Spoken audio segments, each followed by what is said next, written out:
자, 이번 시간에는 2022년 3월 고2 모의고사 풀이를 하도록 하겠습니다. 자, 11번부터 볼게요. 자, 11번은 이제 중세국어도 좀 들어가 있어서 안 배운 게 있어서 어려운 거 아닌가라고 생각하실 수도 있는데, 우리가 이제 국어 독해하듯이 문제를 풀면 이것도 접근이 가능합니다. 한번 볼게요. 자, 이 높임 표현에 대해서 이제 얘기를 하고 있습니다. 그래서 높임 표현은 이제 우리가 수업 시간에 배우겠지만 주체 높임, 객체 높임, 상대 높임 이렇게 나눠줍니다. 주체 높임은 주어를 높이게 되는 것이고 객체 높임은 목적어나 부사를 높이게 됩니다. 그리고 상대 높임은 그 듣고 있는 청자를 높이는 것이죠. 그래서 이렇게 지문이 구성되어 있는데 다 읽지는 않겠습니다. 문제풀이로 가서 문제를 보면서 설명하도록 할게요.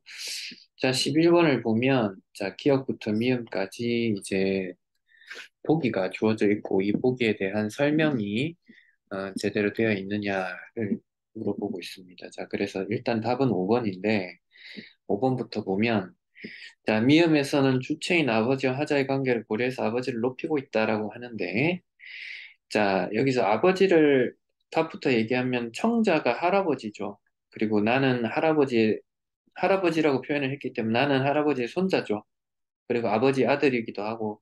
그래서 할아버지가 아버지보다 높은 사람이기 때문에 아버지를 높이지 않았죠. 아버지께서는 병원에 가시지 않았습니다. 이렇게 이야기를 원래 이제 다른 사람이 나이가 어리다고 하면, 아버지보다 어리다고 하면 그렇게 해야 되는데, 그렇기 때문에 이 주어를 깨서나 이런 것들을 높이지 않았기 때문에 여기서는 청자인 할아버지 관계를 고려해서 아버지를 높이고 있지 않다라고 봐야 됩니다. 그래서 답은 5번이 적절하고요. 기억 같은 경우는 선생님의 책인 소유물을 높일 수 있습니다. 그래서 책이 많으십니다. 이런 것들을 우리가 그 존재 자체를 높이게 되면 직접 높임인데 어떤 소유물이나 신체 일부를 높이게 되는 것을 우리가 간접 높임이라고 합니다. 그래서 답 1번은 맞습니다.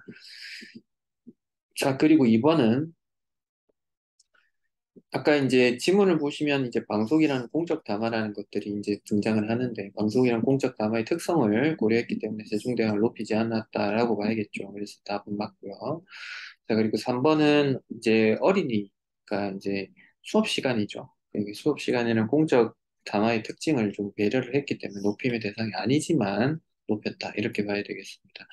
자, 그리고 4번은 발화주체인 이 엄마가 있고 청자인 손자의 관계를 고려해서 엄마를 높이고 있다라고 얘기를 하고 있죠.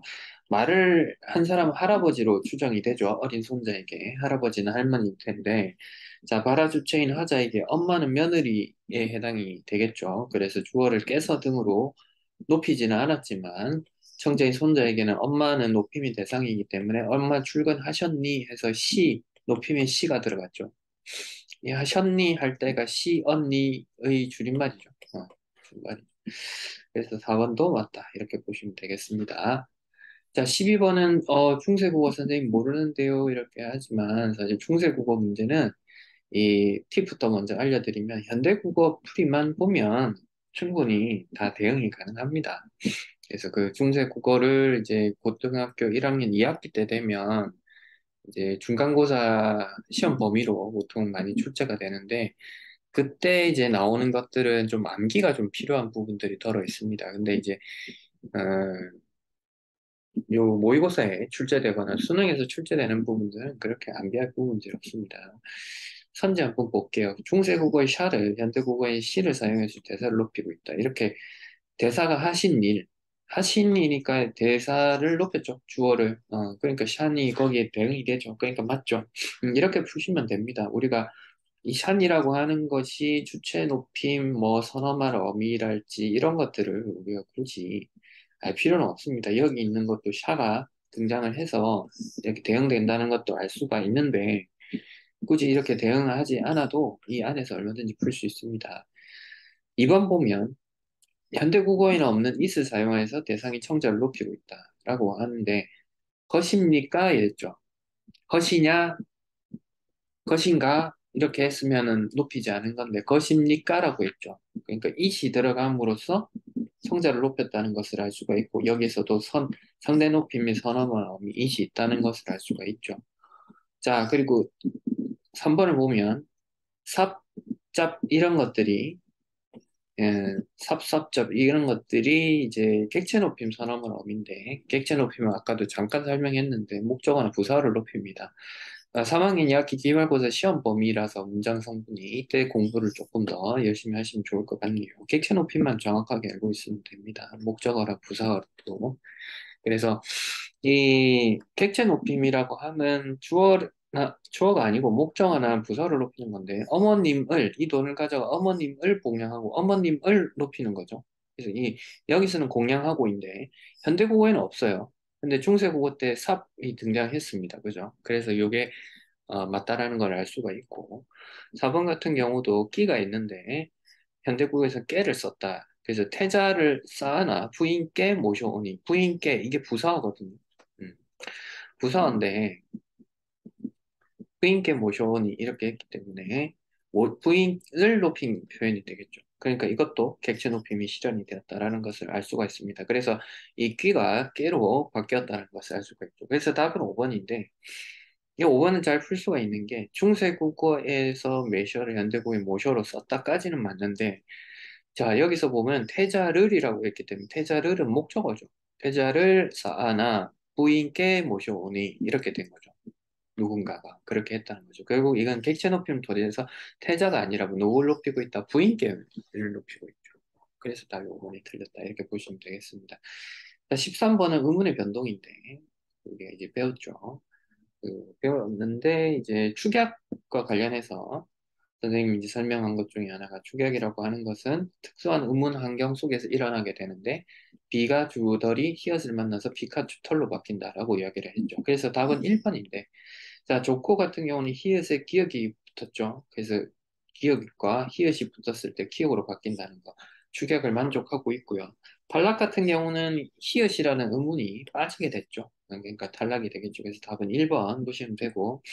편지 3번 보면 넣는 할 때 히읗이 디귿으로 먼저 바뀌죠. 그래서 음절이 끝소리 규칙에 의해서 디귿으로 바뀝니다. 이것은 교체에 해당이 되고요. 디귿이 니은으로 바뀌는 것은 비음화가 되겠죠. 그래서 다시 교체가 된다. 자, 그리고 싼내 같은 경우도 이 싸에서 처음에 싼내가 이렇게 싼내로 바뀌어야 되겠죠. 디귿으로. 그래서 이것도 음절이 끝소리 규칙으로 바뀌고 교체가 되겠죠. 그리고 이 디귿이 다시 뭘로 바뀐다? 니은으로 바뀐다. 이렇게 보면 되겠죠. 그래서 이렇게 비음화 교체로 바뀐다. 이렇게 보시면 될 것 같습니다.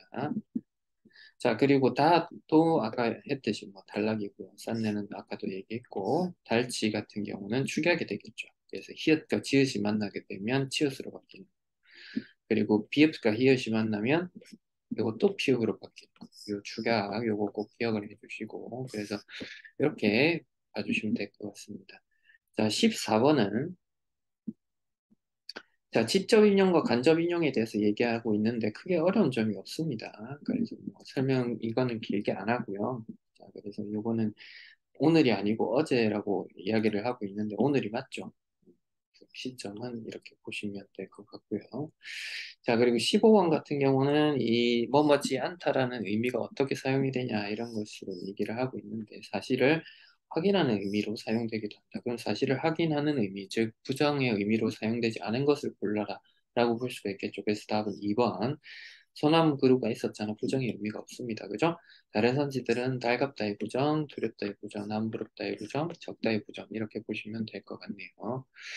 자, 이어서 문학 고전 시가로 넘어가겠습니다. 자, 가나다가 있는데 이제 작품이 조금 많아져서 여러분들 좀 어렵다라고 생각할 수도 있는데 사실은 선생님이 이제 쭉 봤을 때 이렇게 크게 어려운 고전 시간 아니었던 것 같아요.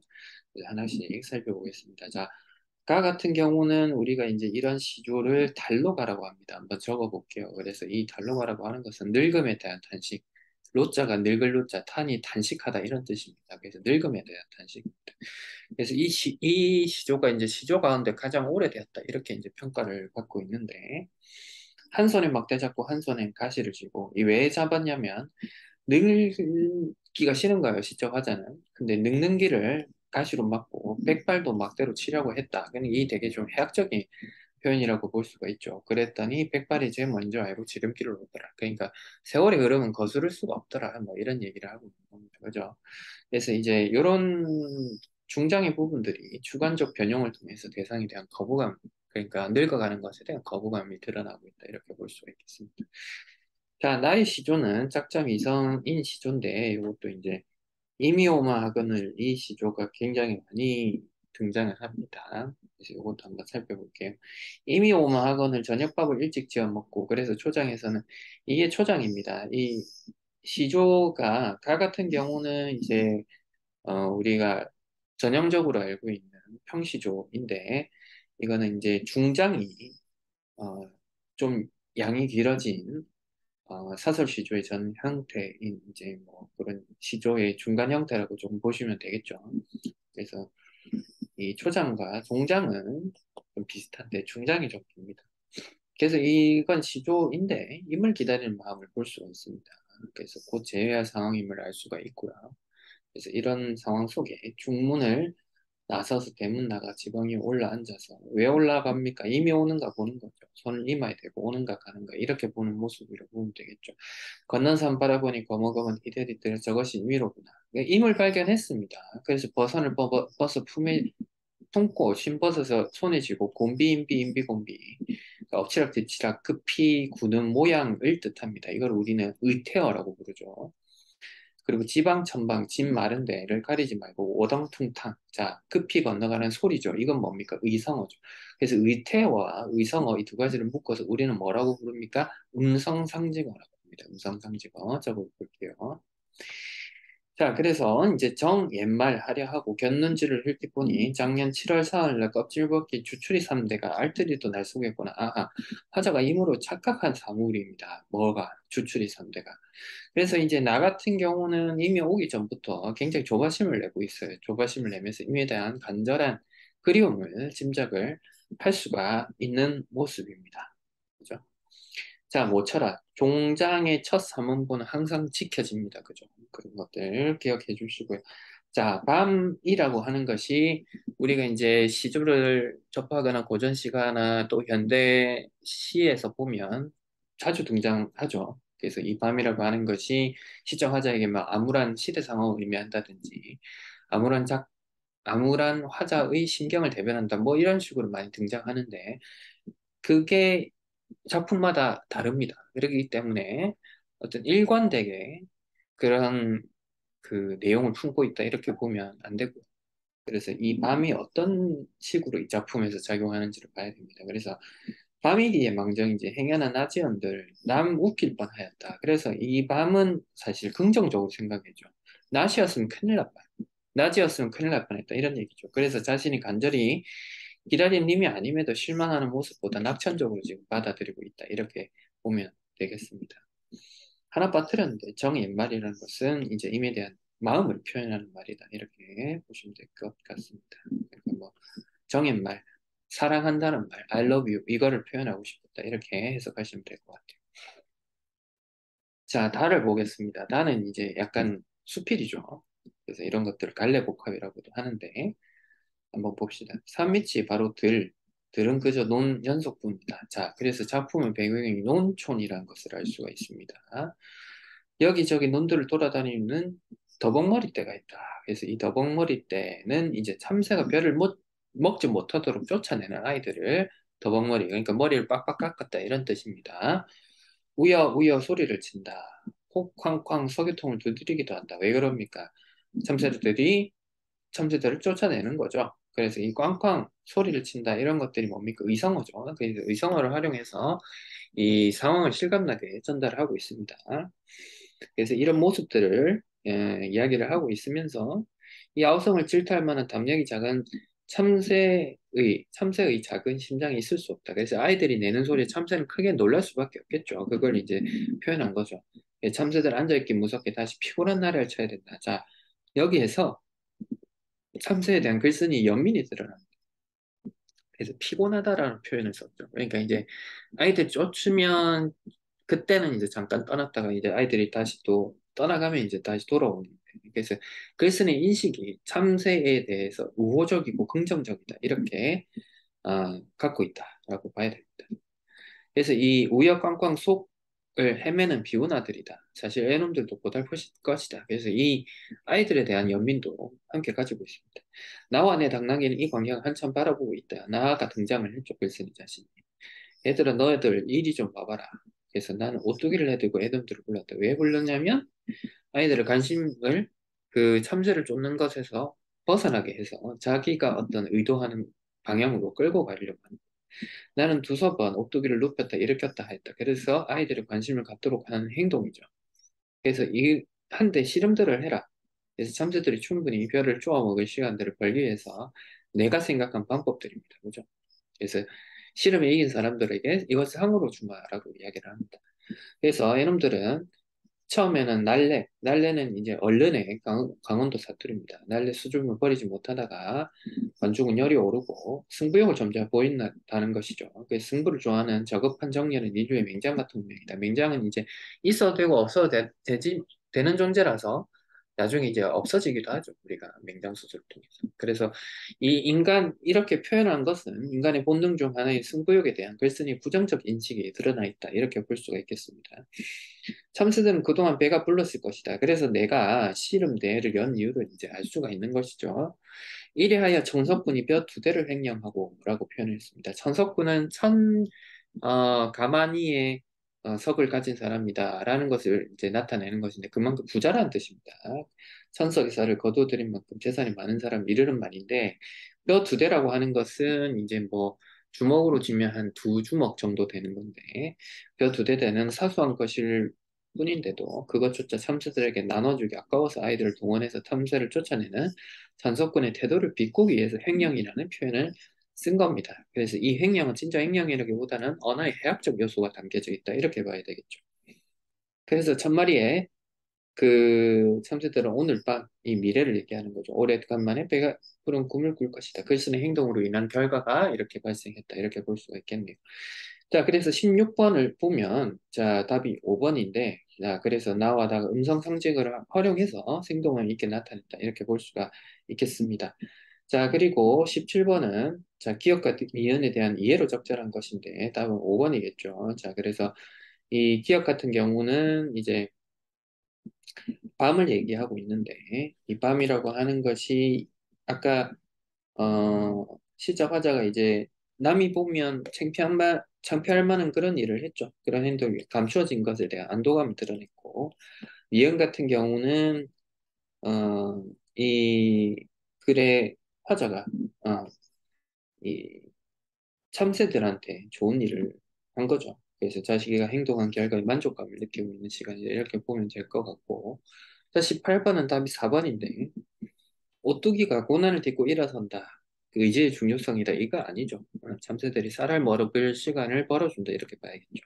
자, 그리고 19번 아까 말했던 해학이 등장했는데 이 해학에서 틀린 표현은 다른 선지들은 다 맞습니다. 자, 그리고 5번에서도 나에 대한 표현은 맞습니다. 다만 우승자가 오뚜기상을 받고 기뻐하는 것은 기뻐하는 것 그 자체로 끝이지 이것을 뭐 과장했다든지 희화화했다든지 그런 표현은 찾기 어렵습니다. 그래서 답이 5번이 틀렸다 이렇게 보시면 될 것 같아요. 자, 20에서 25번은 비문학 지문인데 예술 지문입니다. 그래서 이 예술 지문은 이제 철학하고 많이 결합을 해서 나오게 되는데, 이제 요 관련한 이제 개념들도 선생님 수업 시간에 이제 인문 철학 지문 설명하면서 많이 언급했던 부분이기도 합니다. 그래서 그 개념들이 이제 좀, 어, 구조화를 해서 자기가 이제 머릿속에 잘 담고 있었다라고 하면 크게 어렵지 않은 지문이긴 했습니다. 자, 그래서 지문 한번 간단하게 한번 살펴볼게요. 자, 가의 첫 번째 단락 같은 경우는 계몽주의에 대해서 이야기를 합니다. 구시대 권위에 반대해서 인류의 진보를 꾀한다. 그러니까 중세가 신중심이었기 때문에 그것을 벗어나기 위해서 이제 인류가 계몽을 시킨 거죠. 무지몽매한 그 민중들을. 그러나, 아더로는, 자, 그러나는 우리가 주목을 해야 되죠. 완전히 계몽된 지구에는 재앙의 징후만이 빛나고 있다 해서 계몽에 대한 다른 입장을 제시했다. 어떤 다른 입장이겠습니까? 뭐 조금 다른 입장이 아니겠죠. 당연히 아예 반대되는 입장이죠. 그러면 우리가 이걸 통해서 선생님은 아도르노라는 철학자를 알고 있습니다. 그러나 여러분들 아도르노라는 철학자를 모르죠. 혹여 알고 있다라고 하더라도 지문을 통해서만 갖고 우리가 유추를 해야 되고 이제 알아야 되죠. 그러면 우리가 알 수 있는 것은 결국 뭐예요? 아도르노는 계몽주의에 반대하는 입장이다. 그렇다고 해서 중세로 돌아가자 그런 입장은 아니고 계몽에 대한 아도르노의 부정적인 입장이 아마도 여기서 나올 것이다. 이렇게 볼 수가 있겠죠. 그래서 아도르는 계몽의 전개를 자연의 지배, 인간에 대한 지배, 인간 내적 자연에 대한 지배 이렇게 세 가지로 분류를 했는데 이 뉴턴에 의해서 완성된 근대과학 혁명이 이런 그 자연에 맞설 수 있는 힘을 가져다 줬다. 이렇게 볼 수가 있겠죠. 자, 그래서 그런데 이제 그 인간의 그 사회적 지배 양식이 강화되면서 계몽의 두 번째 단계, 인간에 대한 지배로 이어지는데 이성이라고 하는 것, 그러니까 계몽주의를 발전시켰던 이성이라고 하는 것이 도구적 이성으로 변질된다는 것이죠. 그럼 도구적 이성은 뭐냐? 이 개인의 자율성과 비판적 사회 능력을 상실하게 만들어버리는 거죠. 그러니까 목적 달성을 위한 수단으로 전락했다는 거죠. 그래서 이런 것들이 전락하게 되면서 어떤 사회로 우리가 나아가게 된다? 전체주의적 사회로 나아가게 된다. 그래서 이성이 도구적 이성으로 변질되면서 비판적 사회 능력을 상실하고. 그러니까 인간이라고 하는 것은 이것이 잘못됐어요. 우리 이렇게 하면 안 돼요라고 이야기를 할 수 있어야 되는데 그런 능력들을 상실하면서 전체주의적 경향으로 넘어가게 됐다라는 것이죠. 그래서 자연과 인간 사회의 지배자가 된 인간이 계몽의 마지막 단계는 뭐냐면 자기 자신의 내면, 내적 자연까지도 지배하게 된다는 거죠. 인간 내면에 있는 자연적 요소를 지배한다는 것인데 그게 뭐냐? 인간은 스스로 내적 자연을 억압한다는 것이죠. 그러니까 자기가 이제 품고 있는 어떤 생각이나 이런 것들을 스스로 억누르게 만든다는 것이죠. 그런 것들을 폭력적 지배라고 아도르노는 판단을 했고 그래서 인간은 존재 허무감이나 자기 소외로 인한 불안과 절망을 감당해야 했다라고 합니다. 그래서 이제 간단하게 더 요약을 하면 계몽의 마지막 단계인 인간 내면의 자연적 요소까지 지배당한 인간 스스로 내적 자연을 억압하면서 존재의 허무감, 소외, 불안 이런 것들을 경험하게 된다는 것이죠. 그래서 이 문제에서 이제 세레는 일화가 등장을 하는데 이제 그런 과정들이 이제 드러난다라는 것이죠. 그래서 이 아도르노가 볼 때는 인간의 자기 이 보존에서 시작됐는데 인간의 내적 자연 지배까지 이어지게 된 것 전체주의인데 이 히틀러에 의한 나치즘과 유대인 학살의 지배 논리로 전화된 근대 이성이다. 이게 얼마나 폭력적이고 비합리적이냐. 그러니까 이성이라고 하는 것이 발달을 하면 할수록 오히려 사회를 전체주의적 사회로 만들고야 말았다라고 이제 평가를 하고 있습니다. 나의 질문도 볼게요. 가와 나의 지문 이렇게 나오는 비문학 지문의 경우에 같은 톤을 유지할 수도 있고요. 정반대의 이야기를 할 수도 있습니다. 그래서 여러분들이 어떤 선입견을 갖고 보면 안 되고 다만 첫 번째 단락만 읽으면 어떤 이야기를 하는가가 바로 파악이 됩니다. 그래서 첫 번째 단락 한번 볼게요. 고대 신화 중세 신중심 사고에서 벗어난 서구인들의 이성은 인류를 구원할 빛이자 진리였다. 그러면 이것도 계몽주의 이야기를 일단 하고는 있네요. 근데 그러나 이성을 맹시한 결과 전쟁이 비극, 물질 문명의 병폐를 규모한 유럽인들은 이성에 대한 깊은 회의감과 인간의 실존 문제에 관심을 갖게 되었다라고 하는 것을 보아서 이성에 대한 비판적 인식을 하고 있다라는 것이 가에서 파악이 됩니다. 그죠? 그럼 이 지문도 톤은 같습니다. 이성에 대한, 계몽주의에 대한 이런 비판적 인식을 토대로 해서 어떤 이야기를 할 텐데, 나 같은 경우는 첫 번째 단락을 더 읽어보면, 예술가들은 사회정치적 긴장 상태에 한거하면서 대화를 통해서 분출하고자 했다. 그래서 이걸 표현주의라고 부른다. 표현주의에 대한 이야기를 하는데, 그 표현주의가 탄생하게 된 계기가 이러이러한 계기 때문이었다라고 이제 설명을 하는 것입니다. 그죠? 그래서 표현주의는 뭐냐? 감정을 표현한다라고 합니다. 그래서 작가의 감정에는 내면을 표현하는 것이고 눈에 보이는 대상의 모습을 그대로 묘사하는 게 아닙니다. 그죠? 그게 사실주의고. 자, 그래서 대화는 결국 표현이라고 앙리 마티스라는 작가가 이렇게 표현을 했는데 자, 그래서 해야의 기본 목적이 대상을 사실적으로 제한하는 것이라는 전통적인 규범에서 거부했다. 그래서 아방가드르 운동의 일종이다라고 표현을 하고 있습니다. 그래서 요약하면 작가의 감정이나 내면을 표현하는 데 초점을 맞추며 전통회화의 반기를 들었다라는 것을 우리가 알 수가 있겠다, 그죠? 자, 그래서 세 번째 단락을 보면, 그래서 이 표현을 어떻게 하느냐, 각각의 색깔이 주는 주관적 느낌을 통해서 작가가 느끼는 감정이나 감각을 표현하려고 했다. 그래서 작가가 자의적으로 선택한 색이 사용됩니다. 그래서 어떻게 했냐, 거친 분놀림이 특징적으로 드러났다라는 것이죠. 그래서 표현주의 화가는 감정을 드러내기 위해서 색이 있는 그대로의 색을 쓰지 않았다는 것이죠. 예를 들어서 굉장히 뭐 이렇게 이 그림들 중에 이제 표현해야 되는 그림들 중에 뭉크의 절규 같은 게 이제 색깔이 드러나지는 않았는데, 어, 뭐 인간의 어떤 열받은 모습, 화가 난 모습 이런 것들을 그리기 위해서 인간의 색이 이제 살색에 가깝지만 뭐 그런 것들을 엄청나게 붉게 표현을 한다든지, 뭉크 절규에서도 느껴지지만 화면이 왜곡되어 있죠. 벽이나 이런 것들이 인간의 얼굴도 왜곡되어 있고, 그래서 이런 것들 작가의 느낌, 표면들, 그 내면을 표현하는 데 초점을 맞춘다는 것이죠. 그래서 이 표현주의라는 것이 결국은 인간의 그 내면까지 확장시킨 운동으로 이 평가를 받았고 나중에 추상미술로 발전한 계기가 되었다라고 지문을 요약할 수 있겠습니다. 지문 난이도는 중하 정도입니다. 그렇게 어렵지 않다라고 볼 수 있겠습니다. 자, 20번의 답은 3번입니다. 그래서 근대사의 부정적인 측면에 대한 비판적 입장이 공통적으로 드러난다라고 보면 되겠죠. 해결 방안 없었고요. 2번 같은 경우는 나에만 해당이 되고 상반된 관점 절대 아니죠. 우리 첫 번째 단락만 읽어봤을 때도 이게 동일한 관점을 지니고 있다는 것을 우리가 알 수가 있었습니다. 그죠? 자, 21번은 답이 2번입니다. 인류의 진보를 지향했던 계몽주의가 인류의 자율성을 억압하는 방향으로 역행한 것을 경고하고 있다. 이렇게 보면 될 것 같아요. 자, 22번은 3점짜리 문제로 봐도 될 것 같습니다. 이거 조금 틀렸을 것 같은데, 자, 세일에는 1화 다 읽지는 않겠습니다만, 자, A와 B는 읽겠습니다. 자, 오디세우스가 이제 섬을 건너가야 되는데, 부하들의 귀를 밀랍으로 막아서 아무 소리도 듣지 못하는 거죠. 자, 결과부터 보면 힘차게 노를 저어서 무사히 섬을 지나갔다는 것은 인간이 자연에 대한 지배에 성공했다라는 뜻으로 볼 수가 있습니다. 그런데 자, 부하들이 길을 밀랍으로 막아서 아무 소리를 듣지 못하게 한 것은 인간이 부품으로 전락한 거죠. 섬을 지나기 위한 수단으로. 그러니까 노를 젓는 수단으로 전락했죠. 그래서 목적 달성을 위한 수단으로 전락시켰다는 점에서 인간에 대한 지배라고 볼 수가 있고요. 자, 아름다운 노래소리 유혹에 빠지는 욕망을 스스로 억압하기 위해서 돛대에 자신의 몸을 묶였다는 것은 내적인 움직임. 아, 나 저 노래 너무 듣고 싶어. BTS 콘서트 가고 싶어. 그렇지만 나는 지금 시험 공부를 해야 되니까 갈 수가 없어. 자신의 욕망과 감정을 억압하는 것이죠. 그래서 인간의 내적 자연에 대한 지배다라고 볼 수가 있겠죠. 그래서 답은 2번이다.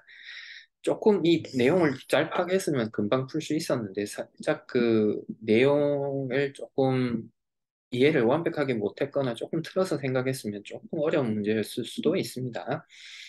자, 3번, 23번 같은 경우는 3번 바로 체크할 수 있죠. 마음으로 느낀 것을 마음으로 전달하는 수단이지 눈으로 본 것을 손으로 표현한다. 이렇게 보기는 어렵겠죠. 그래서 답은 3번이 틀렸다고 보시면 되겠고 24번 같은 경우는 쉽게 고를 수 있죠. 해야적 전통에 따라 표현한 게 아니죠. 이거는 이 작가의 감정을 드러냈죠. 3점이라고 되어 있지만 사실 크게 어려운 문제는 아니었다. 볼 수 있겠습니다. 자, 25번은 자, 2번이 답인데 어떤 사실을 자세히 따져서 바로 밝힌다는 뜻은 규명이란 뜻이고요. B의 미명이라고 하는 것은 그럴듯하게 세운 명몽이나 명칭을 뜻하는 겁니다.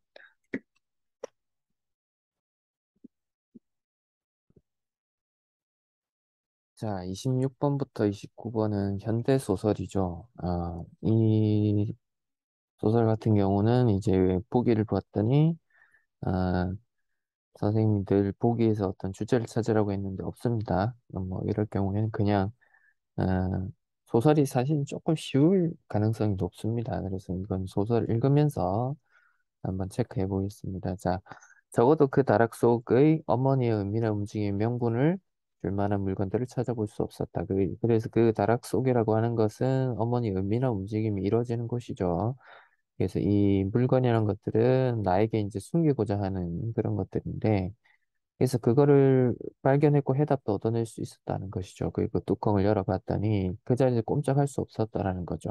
그러니까 어떤 그 행동을 통해서, 그죠? 나의 어떤 심리를 간접적으로 제시하는 부분입니다.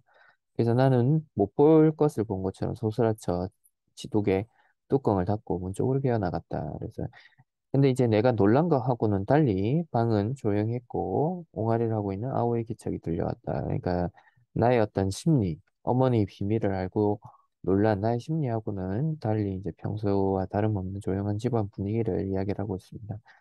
그래서 놀랍도록 그 지독엔 가녀까지, 그러니까 둘레 끝을 얘기하는 겁니다. 여기까지 곡식이 가득 채워져 있었다. 그래서 도전까지 마친 하얀 맵살이었고 보리살이 반 넘어 있었다. 그래서 곡식에서 트류한 비린내가 비릿한 누린내가 코로 스며들었다. 이렇게 그 표현상의 특징들을 물어보는 경우들이 있기 때문에 그럴 때는 이제 부각적 이미지를 통한 장면의 생생한 전달 이렇게도 볼 수 있습니다. 그래서 지독으로 손을 놓고 싶었는데 그럴 수 없었대요. 그래서 보니까 다섯 손가락의 형용이 너무나 선명한 손도장이 있었다. 이게 곡식에 누가 손을 대면 바로 알아챌 수 있게 어머니가 꾹 눌러놓은 것이죠. 그래서 음각무늬처럼 선명 어머니 손쪽을 볼 때 나는 섬찟한 긴장을 느꼈다. 장군의 어떤 견장과도 같았다. 그러니까 어머니 위압감을 드러내기 위해서 빗댄 대상으로 보면 되겠죠. 그래서 이런 것들은 어머니의 어떤 곡식을 다루는 경계심이 드러난 거였다라는 것이죠. 그래서 어머니는 심란을 졌을 때 자기가 이제 그런 가난을 목도했을 때 다락으로 올라서 이런 뚜껑을 열어보았을 것이다. 그런 거를 통해서 어머니는 위로를 받았다라는 것이겠죠. 자, 근데 이 많은 곡식을 다락 위에다 채워놓고도 우리 세 식구는 속절없이 배를 줄여왔던 것이다. 그러니까 아버지가 없다는 걸 일단 알 수가 있고, 그리고 나의 가족이 굉장히 가난한 형편이다라는 것을 알 수가 있습니다. 그래서 나는 어머니 스스로 퍼놓고 있는 함정의 모습, 그래서 곡식을 비추어가고 있음에도 굶주려 살아온 것이겠죠. 그래서 그렇게 공리가 전혀 닿지가 않았고, 그때처럼 어머니를 미워했던 적이 없었다. 왜냐하면 당장 굶고 있으니까 나의 심경은 좋지가 않겠죠. 근데 그런 걸 발견하는 순간 사냥꾼에게 불을 먹고 죽을 때를 기다린 짐승처럼 그래서 자신의 심경이 사냥꾼의 총에 맞아 죽어가는 짐승에다가 비유를 했습니다. 자, 그리고 굶주림 속에서도 어머니가 스스로 만든 위안. 그래서 이 지독 가득한 곡식이 어머니에게 위안을 주는 역할을 할 수 있을 뿐, 그것을 배불리 먹을 수는 없다라는 것을 이야기하고 있겠죠. 그래서 마루로부터 뛰어든 아우의 다급한 말소리가 들려왔다라고 합니다. 그래서 희야, 이런데 희야는 이제 형아를 의미하는 경상도 방언을 뜻하겠죠. 자, 그래서 결국은 발각이 됐죠. 근데 대신에 어머니 혼내는 대신에 쌀밥을 지어주셨다고 합니다. 어머니가 우리의 자존심을 부추기고 나온 결정적인 사건이 있었다. 뭔가 이게 이제 소설을 읽어보면 지금 현재 시점을 이렇게 서술하는 것이 아니라 과거에 있었던 일을 이야기를 하고 있죠. 그래서 이 소설은 사실 액자 소설입니다. 액자 소설을 간단하게 이야기하면 이 사건 속의 사건을 얘기하는 겁니다. 그러니까 이 바깥 사건에서 내가 이러이러한 일을 겪었는데 그 사건에서 근데 과거에 이런 일이 있었어. 한번 얘기 들어볼래? 하면서 이제 과거 이야기를 하는데 이건 이제 이 과거에 가운데 있는 이야기다. 이렇게 보면 되겠죠. 자, 그래서 그 이후에 어머니는 어떻게 했냐? 고미달에게 물을 채우지 않았다는 것이죠. 그래서 예전에는 아이들이 들어오지 못하게 이렇게 달에게 문을 채워놨었는데, 이제 그걸 이제, 채우지 않았다는 것이죠. 그래서 왜 그랬는지 내심 알 수는 없었다라고 해요. 근데 그런 강렬한 호기심은 더욱더 강렬하게 다락의 일에 빨려들고 말았다라고 합니다. 자, 여기서 우리가 조심해야 될 것은 다락의 문을 잠그지 않았기 때문에 나의 호기심이 줄어들었다. 이렇게 보면 안 됩니다. 그죠? 다락의 비밀을 알기 전에 나의 그 심리가 있었지만 많은 양의 곡식이 숨겨져 있었다는 것을 알고 난 이후에도 호기심은 줄지 않았습니다. 그죠? 자, 근데 어머니는 코대담만 할뿐 화들짝 놀려서 단속하려 들지 않았다는 것이죠. 그래서 그 뒤로 이제 편하게 다락을 출입했다는 것을 우리가 알 수가 있고, 그렇다고 해도 여기도 또 나오지만 호기심이 희석되지는 않았죠. 그러니까 이제 문제에서 호기심이 줄어들었다 이렇게 하면 이 부분을 정확하게 독해를 안 했다는 얘기가 되겠죠. 자, 그것은 이제 다락에 있는 곡식을 의미하는 것입니다. 그래서 이 관행들은 올해부터 해오던 관행인데, 그래서 이 학교 생활하는 시간 제외한 모든 시간 아우와 짝이 되어서 보낸다. 그래서 그렇게 이제 둘이 어, 팀을 이뤄서 항상 움직였다는 것이죠. 근데 이제 한 길에 이스 아이들 찾아서 무심코 고삿길을 벗어나고 있었다. 그래서 그때 지금 이제 상황은 나와 아우가 큰 길가로 놀러 가는 상황인데 형을 부릅니다. 집 비워두고 우리 둘 다 나가면 안 된다라고 합니다. 그걸 이제 형이 볼 때는 아우의 반란으로 생각한 거죠. 왜냐면은 항상 같이 나갔는데 함께 놀러 나가면 안 된다라고 얘기해요. 그런데 왜 그랬냐? 조인토를 집을 비우고 쏟아냈다. 어머니에게도 그랬지만 우리들에게도 편했다. 그래서 이제 이런 게 이제 가난의 형편으로 인해서 육체적 허기, 정신적 허기를 겪는 모습이 드러난다라고도 볼 수가 있습니다. 집에는 있기 싫어지는 거. 근데 아니다, 가고 싶다.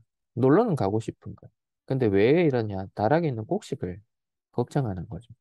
누가 들어와서 다락 문을 못 잘랐고, 이런 곡식에 대한 책임감을 느끼는 걸 보고 나는 뒤통수가 찡해진 거죠. 그래서 우리들 능력으로 그것이 쉬운 일이었다. 그것이란 건 다락물을 열쇠로 채우는 것을 얘기하는 것이죠. 그래서 아우는 아무런 갈등도 보이지 않고 고개를 주워거렸다. 끄덕거렸다는 뜻이겠죠. 니 혼자 집 지키고 있을래라고 물어봤더니 그렇게 한다는 것이죠. 아이오의 대견함, 낯설고 놀랍다. 뭐 자자성을 하면 괄목상대 정도가 되겠습니다.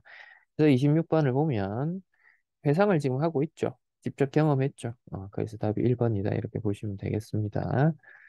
자, 27번 함정의 모순이라는 것은 결국 뭐냐? 곡식을 많이 모았지만 모아둔 곡식을 숨겨서 가족이 모두 굶주리게 만들었다. 이것을 이야기하고 있겠다. 볼 수 있겠습니다.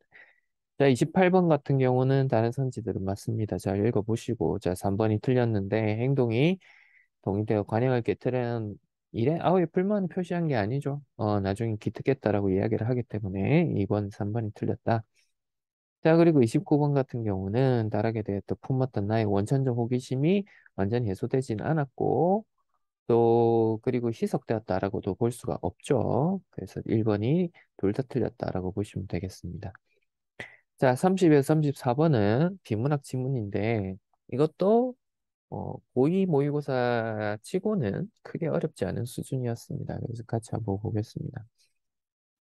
자, 첫 번째 단락은 개인정보 유출로 인한 피해가 증가하고 있다라고 해요. 그렇죠. 우리 정보사회가 발달하면서. 그래서 이제 그런 권리들을 가지는 게 중요한데 그런 걸 우리가 개인정보 자기 결정권이라고 합니다. 그것이 이제 기본적으로 헌법 17조에 명시된 걸 근거로 이렇게 하나님을 인정하고 있다라는 것을 첫 번째 단락에서 얘기를 하고 있고요. 자, 두 번째 단락에서는 그래서 이제 개인정보보호법이 어떤 내용들을 담고 있느냐라고 했는데 여기서 이제 우리가 기본적으로 알고 있는 뭐 성명, 주민번호 이런 것들 당연히 개인정보가 되겠죠. 근데 사망자에 관한 정보나 단체 혹은 법인 이런 것들은 개인정보에 포함되지 않는다는 점을 우리가 주의해서 읽어봐야 될 것 같습니다. 그죠?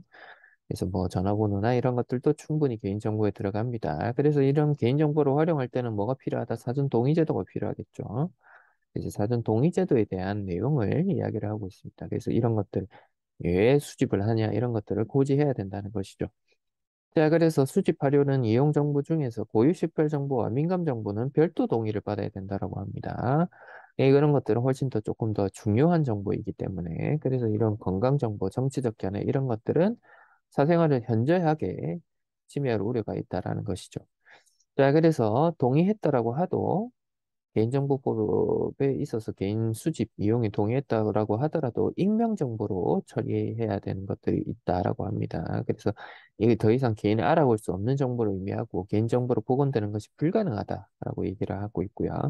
자, 그리고 두 번째로는 가명정보를 얘기를 합니다. 가명정보는 일부를 삭제 혹은 대체한 거다. 그래서 이 식별할 수가 있다라고 하는 것이죠. 그래서 이런 것들은 통계 작성이나 과학적 연구, 공익적 기록 보존 이런 것들을 통해서 제공될 수 있다라는 것이죠. 약간의 차이점이 있습니다. 익명정보와는. 자, 그래서 30번을 보면 답은 2번으로 볼 수가 있겠죠. 익명정보를 처리하는 과정에 대해서는 얘기를 하고 있지 않습니다. 자, 그리고 31번은 자, 기업 간 이연의 어떤 차이점, 공통점 뭐 이렇게 얘기하고 있는데 답은 3번으로 볼 수가 있겠죠. 그래서 이 기업 같은 경우는 익명 정보고 이연은 이제 가명 정보라고 볼 수가 있겠죠. 그래서 익명 정보는 가명 정보와 달리 개인정보 보호법의 대상이 아니다라고 하고 있죠. 왜냐하면 익명 정보라고 하는 것은 이제 완전히 개인정보로 복원되는 것이 불가능하게끔 만들어진 것이기 때문에 이렇게 답이 3번으로 볼 수가 있겠고요. 자, 그리고 32번은 이제 헌법 17조에 관한 이야기들을 하고 있는데, 그래서 이 보기에 들어갈 내용으로 적절한 것은 개인정보에 대한 열람, 삭제, 정정 등을 적극적으로 요구할 수 있는 그런 권리를 가지고 있다라는 게 개인정보보호법, 개인정보 자기 결정권이다. 이렇게 볼 수 있겠습니다. 자, 33번은 답이 5번인데, 아까 우리가 읽었던 것 중에 하나가 뭡니까? 사망자나 단체에 대한 정보들은 개인정보에 포함되지 않는다라고 했죠. 생전이라고 했기 때문에 돌아가신 분이라고 볼 수가 있겠죠. 이부자라는 선생님이. 그래서 답이 5번이다라고 볼 수 있겠네요. 자, 34번은 답이 4번이겠죠. 자, 건강정보는 민감정보라고 했죠. 그래서 크게 표시를 해야 된다라고 얘기를 했습니다. 그래서 민감정보는 고유시설 정보라고 이야기를 보기 선지에서 하고 있기 때문에 틀렸다라고 볼 수 있겠죠. 그래서 답은 4번이다. 이렇게 볼 수가 있겠습니다. 자, 35번에서 37번은 현대시입니다. 그래서 필기가 조금 많은데 시 자체가 조금 이야기를 하는 바가 많아서 필기가 조금 많습니다. 감안하고 필요한 부분들 필기를 하시기 바랍니다. 자, 라이덕 시인하고 그리고 이제 나에 있는 복효근 시인은 우리 모의고사에서 자주 출제되는 시인들 중에 하나입니다. 특히 이제 자연물들을 토대로 우리 인생, 인간에 대한 이야기들을 주로 하시는 분입니다. 그래서 그것들을 바탕으로 한번 보겠습니다. 자, 너무도 여러 겹의 마음을 가졌다. 자, 복숭아는 나무인데 마음을 가질 수가 없죠. 근데 이제 나무에 이제 마음을 가졌다라고 해서 의인법을 일단 가지고 있는데, 일단 이 어떤 시선을 갖고 있는 겁니다. 복숭아 나무에 대해서. 그래서 이 선입견을 가지고 봤다라는 것이죠. 그래서 이 나무 곁으로 나는 왠지 가까이 가고 싶지 않았다. 처음 만났을 때 화자가 가졌던 편견, 오해가 있었다는 것을 우리가 알 수가 있고, 않았습니다라는 것을 통해서 듣는 상대방을 고려하는 경어체를 썼다. 그리고 고백하는 어조로 시선을 전개하고 있다. 이렇게 볼 수 있겠습니다. 흰 꽃과 분홍 꽃을 나란히 피우고 서 있는 그 나무. 그래서 이 그 나무라는 것은 선입견을 가지고 본 복숭아 나무의 모습이죠. 그래서 그 나무는 아무도 사람이 앉지 못할 그늘을 가졌을 것이다. 그러니까 굉장히 거리감을 느끼고 있습니다. 그래서 멀리로만 지나쳤을 뿐입니다. 그래서 멀리 반복이 되고 있죠. 대상에 대한 거리감을 강조하는 표현이죠. 반복하는 건 항상 강조하는 거죠. 그래서 지나쳤을 뿐입니다. 그래서 선입견으로 인한 화자의 행동이다. 이렇게 볼 수가 있겠죠. 자, 흰꽃과 분홍꽃 사이라고 하는 것은 선입견을 가지고 본 복숭아 나무의 모습을 이야기를 하고 있고요. 수천의 빛깔이 있다. 그래서 복숭아 나무의 본질적인 모습을 이야기하고 있다라고 볼 수 있겠네요. 그래서 그 나무를 나는 그 나무를 보고 멀리서 알았습니다. 그래서 이 화자의 깨달음, 인식의 변화가 왔다는 것을 알 수가 있겠죠. 자, 눈부셔. 그래서 반복하고 대상에 대한 거리감이 사라졌다는 것을 알 수가 있겠죠. 그래서 알았다는 것은 반복을 해서 화자의 깨달음을 강조하고 있습니다. 피우고 싶은 꽃빛이라고 하는 것은 꿈이겠죠. 그래서 너무 많은 그 나무는 그래서 복숭아 나무를 이해하려고 노력하는 것인데 그래서 외로웠을 것이지만 외로운 줄도 몰랐을 것이다. 왜 외로운 줄 몰랐다? 꿈이 있었기 때문이다. 그죠? 그래서 수천의 빛깔을 가진 복숭아 나무에 대해서 이야기를 하게 되는 것이죠. 자, 이 정도 읽어보면 우리가 이제 어떤 생각이 떠오르냐면 우리 인간도 단편적인 면만 가지고 있지 않습니다. 굉장히 복합적이고 다양한 면들을 가지고 있는데 이제 그런 것들에 대한 사람들이 오해가 있을 수가 있죠. 예를 들면 이제 공부도 잘하고 춤도 잘 추는데 춤만 추는 단면만 봤을 땐 저 아이는 공부를 못할 것이다라고 편견을 갖게 되는 것이죠. 그래서 이제 수천의 빛깔을 가진 복숭아 나무에 대해서 이야기를 하게 되는 것이죠. 그래서 대상에 대한 감정을 이해하려고 거리감이 사라졌다라는 것을 우리가 알 수가 있습니다.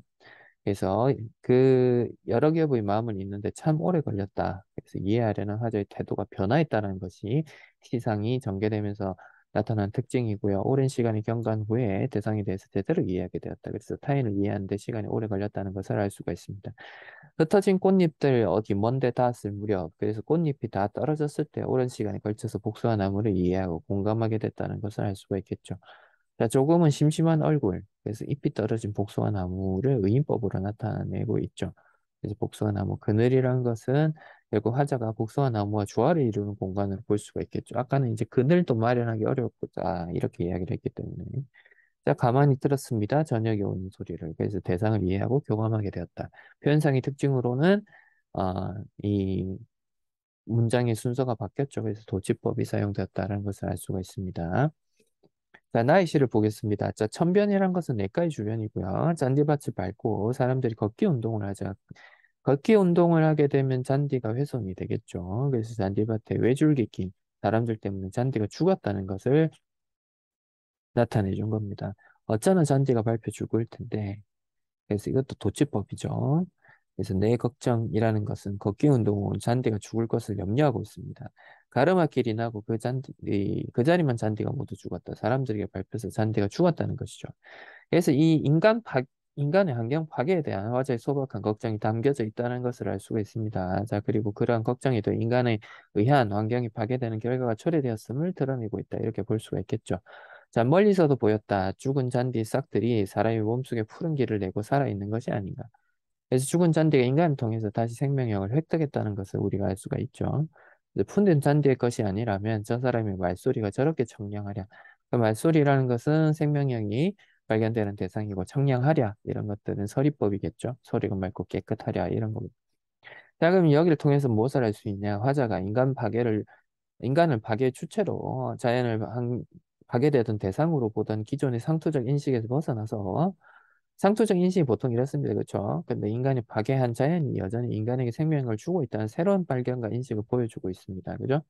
그래서 걷는 사람들이 웃음소리, 얘기소리, 생명력이 발견되는 대상이죠. 싱싱한 풀꽃 냄새가 난다. 그래서 자연의 생명력인데 여기서 풀꽃 냄새라고 하는 거는 후각적 감각이죠. 그죠?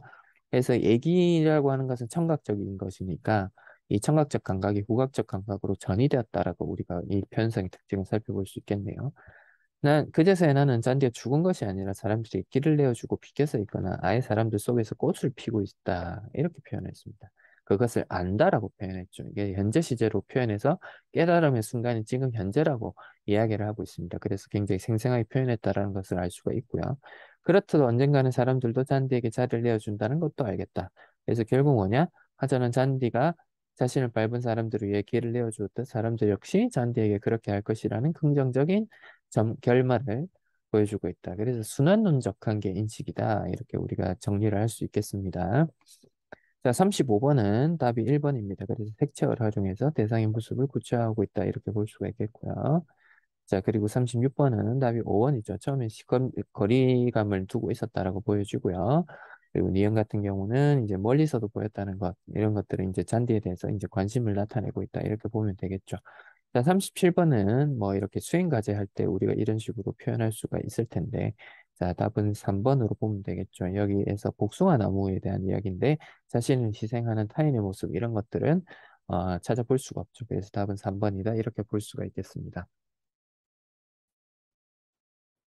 자, 이제 거의 다 왔습니다. 자, 이제 38번부터 41번은 이제 약간의 어떤 과학기술 지문인데, 이것도 한번 살펴보겠습니다. 약간 복잡하게 느껴질 수도 있긴 합니다.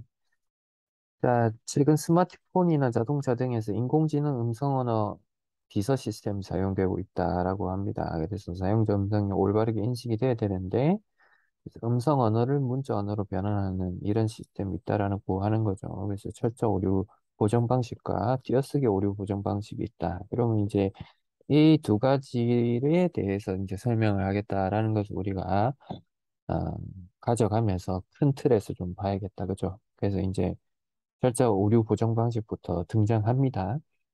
그래서 이제 이 철자 오류 보정이라고 하는 것은 잘못된 문자열을 올바른 문자열로 바꿔주는 건데 이것은 이제 전처리, 오류 문자열 판단, 교정, 부호 집합 생성, 최종 교정 문자열 탐색 과정 이렇게 거친다라고 이야기를 합니다. 그래서 전처리라고 하는 것은 이제 사용자 발음이 불분명하게 입력되는 경우가 많죠. 우리가 이제 유튜브나 뭐 이런 것들 음성 인식 시스템 뭐 이렇게 시리아 이렇게 부르는 것도 보면 이렇게 발음이 불분명하게 입력되는 경우들이 있겠죠. 그래서 그런 것들을 시스템에서 처리가 불가능한 문자열을 처리가 가능한 문자열로 바꿔주는 과정이 바로 전처리다.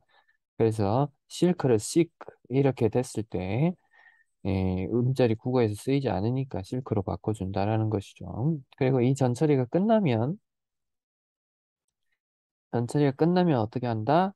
두 번째는 오류 문자열 판단 단계로 넘어간다는 거죠. 그래서 이 오류 문자열 판단 단계로 넘어가게 되면 그 어절 단위로 문자열을 처리한다는 거죠. 그래서 여기서 이제 차이점이 뭐가 있냐면, 이건 이제 음절이라고 하는 것은 한 음절씩 이렇게 한 글자씩 끊기는 거죠. 근데 이제 어절 단위로 문자열 판단할 때는 한다. 그래서 이제 그 오류 문자열이 존재하는지를 보고, 그리고 교정사전 이러한 오류 문자열과 이를 수정한 문자열이 쌍을 이루고 있는지를 본다. 그래서 이제 하려고가 있다라고 할 경우에 우리 이제 하려고가 이제 수정한 교정 문자열에 들어가 있다. 그래서 이제 쌍을 이루어서 일단 구축을 한다라는 것이죠. 자, 그렇게 된 다음에 이 교정 사전에 오류 문자열이 존재하지 않을 경우에 결과 문장은 바로 또 틀리지만, 존재할 경우에 교정 후보 집합 생성 단계로 넘어간다라고 하죠. 그래서 아까 언급된 하려고와 하려고 모두 교정 후보라는 교정 후보 집합을 생성한다라고 하죠. 둘 다. 그래서 이제 최종 교정 문자열 탐색 단계로 넘어가는데, 철자 오류가 거의 없는 교과서나 신문 기사 같은 자료에서 어휘들의 사용 빈도를 추출한 어휘별 통계 데이터를 활용한다. 그래서 사용 빈도가 높은 문자열을 쓴다. 라고 하는 거죠. 그래서 하려고가 1회, 하려고가 100회라고 하면 최종 교정 문자열은 이 빈도가 높은 것으로 채택을 하게 된다라는 것이죠. 자, 그리고 이제 앞에 1문단에서 읽었던 이제 띄어쓰기 오류 보정 방식에 대해서 나옵니다. 그래서 이 띄어쓰기는 이진법으로 변환을 한다라고 하죠. 그래서 여기 이해를 잘하고 넘어가셔야 되는데, 좌나 후 혹은 음절 사이 공백이 있을 때는 1, 공백이 없을 때는 0 이렇게 표시를 한다고 합니다. 그래서 밥 같은 경우에 좌우에 모두 공백이 있으니까 밥은 좌우 공백이 있으니까 1, 1 이렇게 표시를 한다는 겁니다. 근데 밥을 이렇게 띄워 놓으면 밥과 을 사이에 공백이 하나, 둘, 세 개가 있죠. 그러니까 공백이 있기 때문에 111 이렇게 쓰는 것이고, 그 밥을 먹이라고 이렇게 할 때 밥을 먹은 다 지금 띄우고 있죠. 다 띄우고 있으니까 하나, 둘, 셋, 네 개, 네 개를 표시를 해야 되고, 그죠? 네 자리가 나올 것이고, 띄우고, 띄우고, 띄우고, 이렇게 하기 때문에, 어, 그 D는 없으니까 0이 되겠죠. 그렇게 해서, 이렇게 해서 공백 처리를 한다라고 봐줘야 되겠습니다. 자, 그렇게 해서 이런 방식으로 할 때 밥을보다는 밥을을 붙여 쓰는 빈도수가 높겠죠. 그래서 띄어쓰기가 보정이 된다라고 이야기를 합니다. 그래서 이런 데이터 양을 늘리면 그 오류가 발생할 수 있는 경우의 수는 더 적어지겠지만 데이터 처리 속도가 감소하게 된다라고 이야기를 합니다.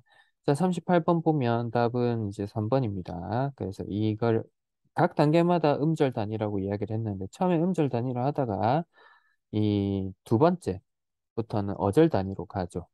그래서 오류 문자의 판단 단계에서는 어절 단위로 간다. 그래서 3번이 틀렸다라고 봐주시면 될 것 같고요. 자, 39번 같은 경우는 여기 이제 아까 지문에서 읽었던 뭐 전처리 방식 이런 것들이 다 드러납니다. 그래서 what 이렇게 하면은 안 되니까 전처리에서 교정을 해주고, 쇼팽의 같은 경우는 제대로 들어왔기 때문에 오류가 아니고 바로 보내고, 틀어주는 잘못됐으니까 오류 문자이고, 그죠?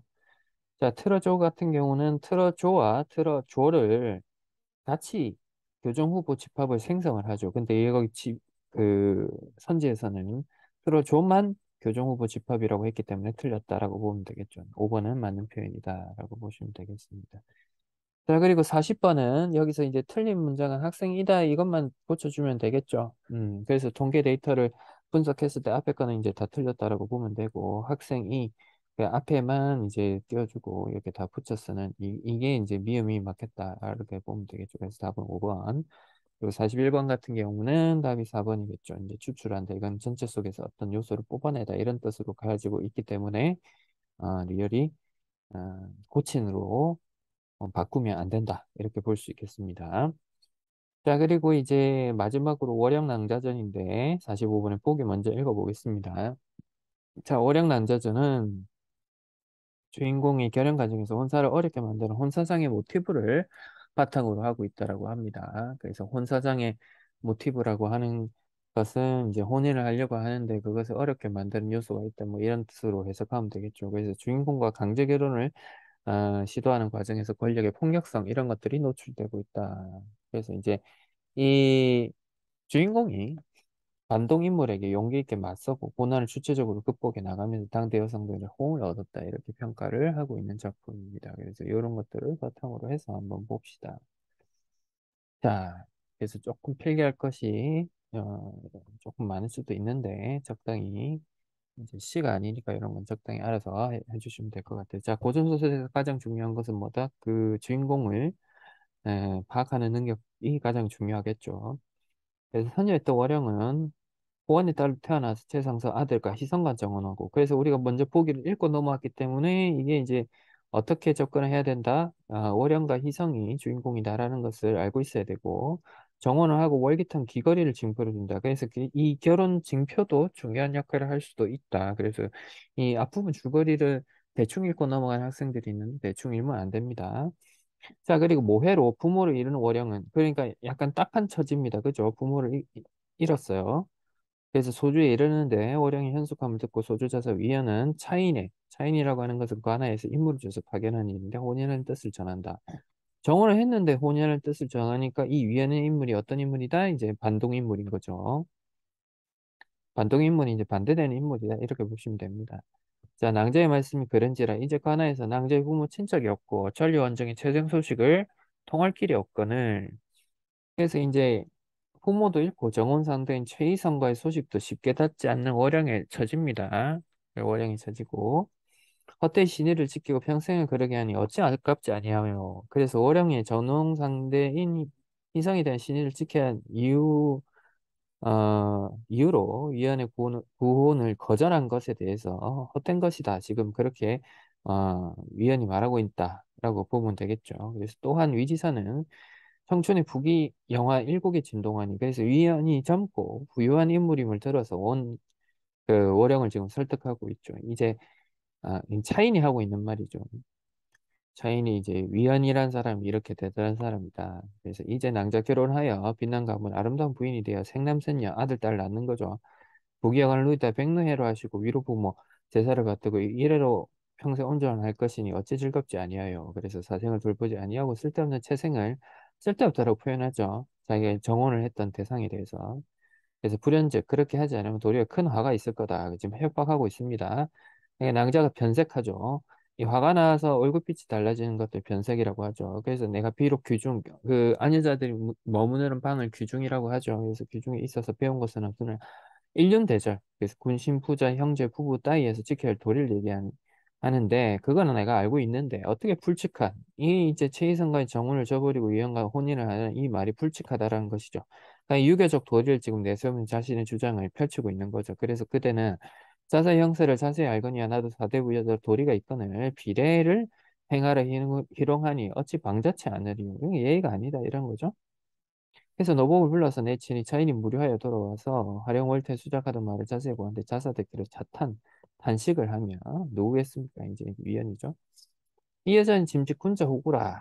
그래서 천만금 달라지도 못하거니와 이 여자 굳지 못한 맹세하고 이 세상에 살지 못하가.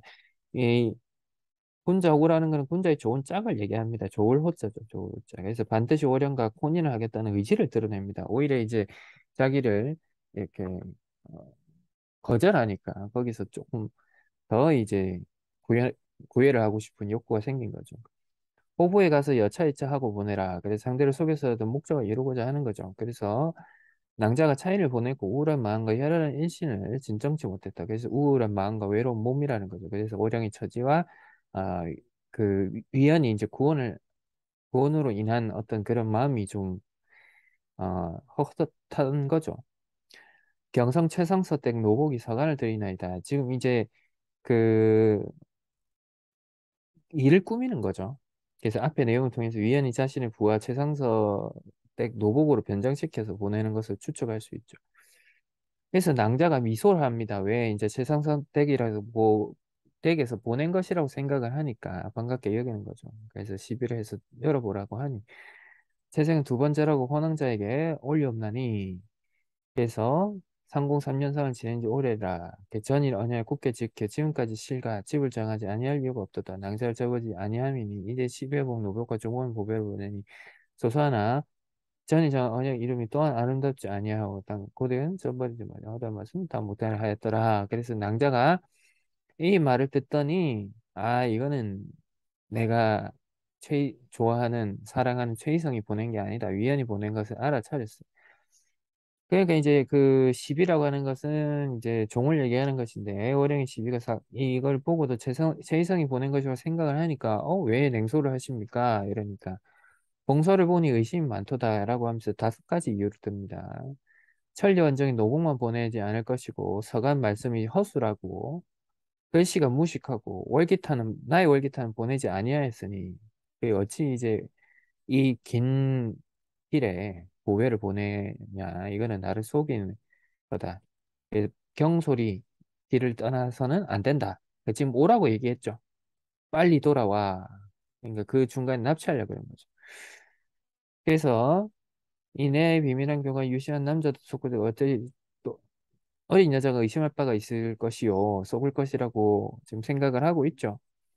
그래서 이제 충약하고 이 낭자를 모시러 왔는데 낭자 밥비 가면 좋거늘 불현즉 그렇지 아니하면 비수 아래 놀란 혼백이 될 것이다. 그러니까 죽여버리겠다라고 지금 협박을 하고 있죠. 낭자가 정색을 합니다. 부모의 유언도 있고 부사를 근심하지 이제 너희 핍박을 보니 이 소소한 생각을 하고 잔명을 고차에 살아서 뭐 하겠냐 라고 하면서 자신의 처지에 대해서 적극적으로 대응을 하고 있습니다. 그래서 너희들 등에 손을 줬느니 내가 자결하겠다. 그런데 자결하지 않고 어떻게 한다? 비수를 빼어서 자기 삼임을 베어버립니다. 근데 범상치 않은 무슨 실력을 가졌다라고 볼 수가 있죠. 규중이 조금만 처자로 어찌 자객 삼사인의 배려만은 이는 반드시 범인이 아니요. 범인이라는 것은 이제 뭐 강도 범인이 아니고 범상치 않은 사람이다라는 뜻입니다. 근데 이걸 누가 지금 평가하고 있어? 반드시 범인이 아니요라고 하는 건 서술자가 개입을 한 거죠. 그래서 자결하는 체하니 왜냐하면 위안의 부하들을 물리치기 위한 오량의 개교죠. 개교. 그래서 강군들 몸을 감추어서 자세하게 돌아온다. 그래서 노복등은 경상을 하고 오량도 작은 부상만 입었어요. 놀래는 거죠. 그래서 어떻게 살아오셨습니까? 여차여차 이렇게 했다. 그래서 이제 이 흉계가 또 있을 거고 이렇게 될 것 같아서 자사 흉계를 짐작하고 일변 남복을 하고 상복을 지으며 초상을 준비하고 거짓말을 해라. 그래서 이렇게 위원이 와서 직접 해칠 것을 예상하고 남장을 하는데 자신 죽었다고 거짓 소문을 내고 있습니다. 그러니까 굉장히 뛰어난 거죠. 그래서 오래지 않아 자사가 올 것이니 여차하면 너희들은 화를 면해라. 그래서 이제 하인들을 걱정하는 모습에서 어량의 선한 심성을 우리가 확인할 수 있겠습니다. 자, 42번은 아까도 얘기했지만 서술자의 주관적인 평가, 사건과 인물에 대해서 그런 이야기를 한다. 이렇게 생각이 들죠. 자, 그리고 43번은 니언디귿 같은 경우는 다시 한번 살펴보면 그 내용들을 여차여차 한다. 이런 것들이 이제 앞에 내용들을 요약하고 있다. 이렇게 보면 되겠죠. 이것도 그렇고. 그래서 이제 그 여차여차가 여러 번 등장하는데 사실은 그 주요 내용들을 생략하고 반복을 피하기 위한 거다. 이렇게 보면 되겠죠. 자, 그리고 44번에는 이제 2번부터 5번은 이제 서간의 내용을 듣고 이게 서간이 가짜라는 것을 생각하게 된 이유가 맞는데 1번은 뭐 안위를 안 물어봐서 이게 가짜다 이렇게 이제 판단한 건 아니죠. 그래서 1번으로 보시면 되고. 자, 그리고 44번, 5번은 부모의 유언을 잊고 후사를 잊는다. 그래서 이것이 근대적 여성 주인공의 면모가 드러난다라고 볼 수는 없죠. 그래서 이제 그 이후에 이제 뭐 자격을 벤다든지 뭐 이렇게 자신이 꾀를 내어서 뭐 이렇게 탈출하려고 하는 그런 것들이 이제 뭐 그 근대적 여성의 주인공의 면모가 드러난다 이렇게 보면 되겠습니다. 자, 이렇게 해서 이번에 이제 2022년 3월 고위 모의고사 해설 강의를 마치는데 뭐 그렇게 많이 어렵진 않은 어, 모의고사였습니다. 그래서 여러분들이 잘 틀린 것들 다시 한번 체크 잘 해보시고 그렇게 해서 마무리해 주셨으면 좋겠습니다. 자, 긴 시간 고생 많았습니다.